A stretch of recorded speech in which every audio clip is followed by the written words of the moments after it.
Docteur Clerc, bonjour. Je suis ravi de vous Bonjour. accueillir sur ce plateau dans le cadre du 11e congrès de la médecine générale.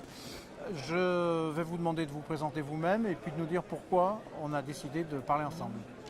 Oui, Pascal Clerc, donc je suis médecin généraliste au Muro. Je suis par ailleurs maître de conférence associé à la faculté de médecine de Versailles 50 ans de Yvelines et membre du groupe médicaments au collège de médecine générale. C'est à ce titre en fait que je viens de vous parler des benzodiazépines et du travail que nous avons fait au collège sur ce sujet.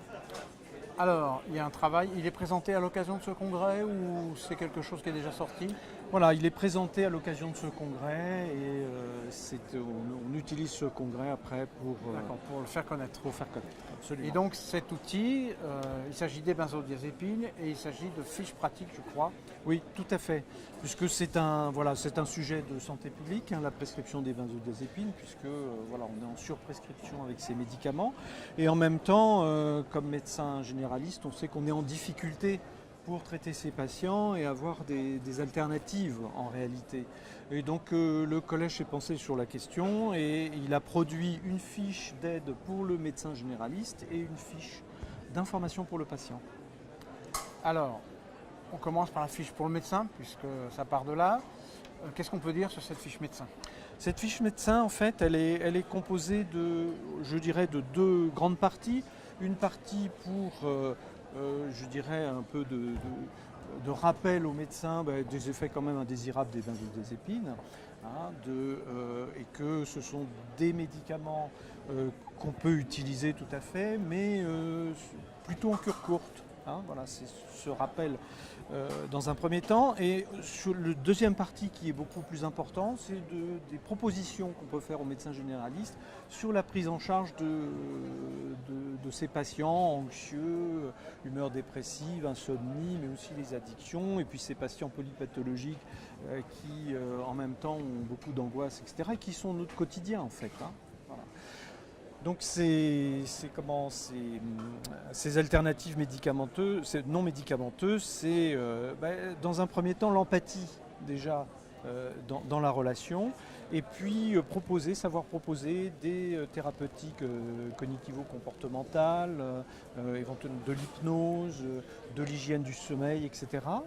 Et surtout, je dirais, le point principal, c'est de proposer au patient très rapidement un plan de soins, une prise en charge en lui expliquant que le médicament, ça va être un temps court et qu'ensuite on va lui proposer une prise en charge multifactorielle pour essayer de débrouiller les problèmes et en même temps l'aider avec des thérapeutiques non médicamenteuses. Et alors, la fiche patient maintenant? Alors la fiche patient, c'est une fiche comme toujours pour informer correctement nos patients.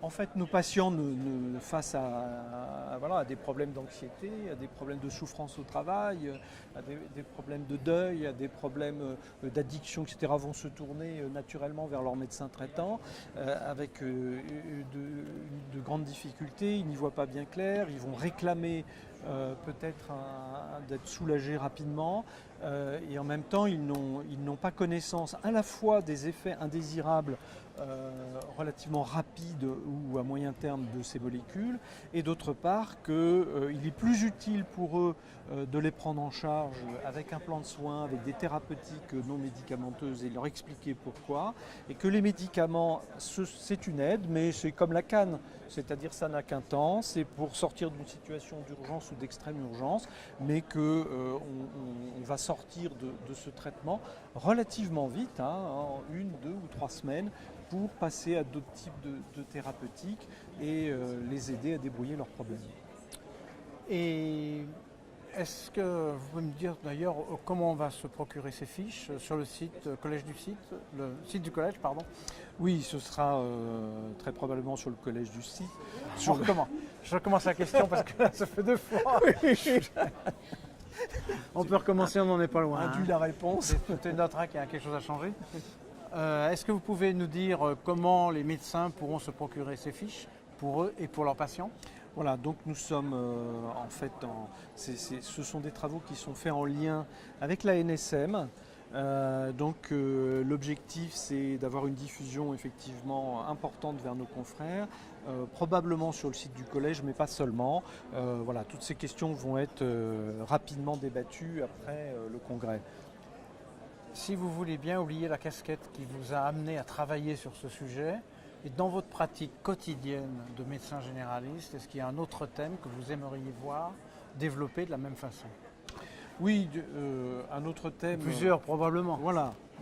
On a beaucoup de thèmes dans lesquels en réalité nous sommes en difficulté, puisque c'est bien ça la problématique de fond, c'est-à-dire notre travail s'est complexifié, on a les polypathologies chroniques, et donc on a toutes ces thématiques pour lesquelles en fait l'enjeu c'est derrière la iatrogénie, et pour lutter contre la iatrogénie, certes il faut diminuer la prescription, mais ça veut dire derrière avoir des alternatives de prise en charge.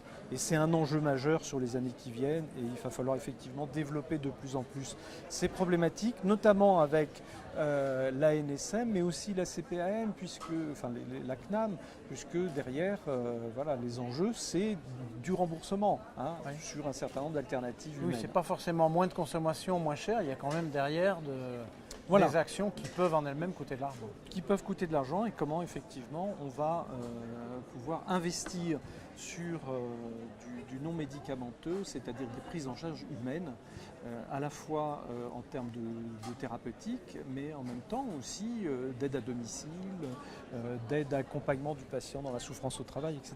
Donc ce sont des enjeux extrêmement importants, voire des enjeux sociétaux, c'est-à-dire comment on investit au niveau de notre santé pour la prise en charge de ces patients en dehors du médicament.